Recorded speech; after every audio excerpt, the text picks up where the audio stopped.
بسم اللہ الرحمن الرحیم۔ صبح صادق کی دھن، روشن گرم دوپہر، سرمئی سرمئی شام اور پھر رات کی تاریکی میں روزانہ دنیا کے گوشے گوشے میں ایک ہی آواز بلند ہوتی ہے۔ یہ آواز 14 صدیوں سے اسی تسلسل سے بلند ہو رہی ہے۔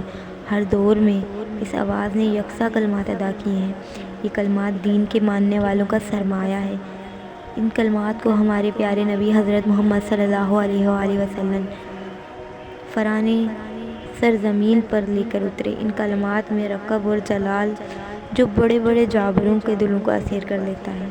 اللہ اکبر، اللہ اکبر، وہ کلمات یہ تھے۔ اللہ اکبر۔ روئے زمین پر سب سے پہلے ان کلمات کو بلند کرنے کی سعادت جس شخص کے حصے میں آئی، وہ نہ تو بے حد دولت مند تھے اور نہ ہی کوئی حسن و جمال کے مالک تھے۔ وہ صرف ایک حبشی غلام تھے جن کی آنکھیں سرخ، رنگت سیاہ تھی، ہونٹ موٹے تھے، لیکن ان کا دل نہایت ہی حسین تھا۔ ان کا نام تھا حضرت بلال حبشی۔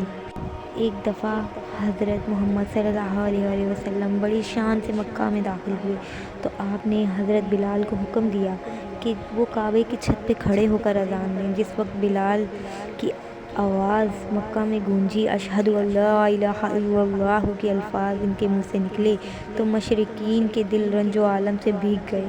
ایک دفعہ کا عالم کشف میں رسول اللہ صلی اللہ علیہ وآلہ وسلم کو جنت کا نظارہ دکھایا گیا اور آپ نے اپنے آگے بلال کے قدموں کی آواز سنی۔ نماز کے بعد آپ نے پوچھا، بلال تمہیں اپنے کس عمل کے نتیجے میں سب سے زیادہ ثواب ملنے کی امید ہے؟ کیوں نہ کہ میں نے تمہارے قدموں کی آواز جنت میں اپنے آگے سنی ہے۔ حضرت بلال کی کسرِ نفسی دیکھیں۔ حضرت بلال کی کسرِ نفسی دیکھیں کہ اس وقت نہ انہوں نے اپنے رنج و عالم کا بیان کیا، نہ انہوں نے وہ تکلیفیں بیان کی جو انہیں راہ حق میں اٹھانی پڑیں، جنہیں آپ نے بڑے بڑے صبر اور استقلال سے برداشت کیا، نہ ہی اپنی اطاعت فرما برداری کا، بلکہ صرف یہ کہا کہ میں نے اسلام کے دوران کوئی ایسا غیر معمولی عمل نہیں کیا جس کی بنا پر پروردگار عالم مجھے خاص ثواب عطا کرے، پر ہاں میں ہر نماز کے بعد 2 رکعت نفل پڑھ لیتا تھا۔ سبحان اللہ، سبحان اللہ۔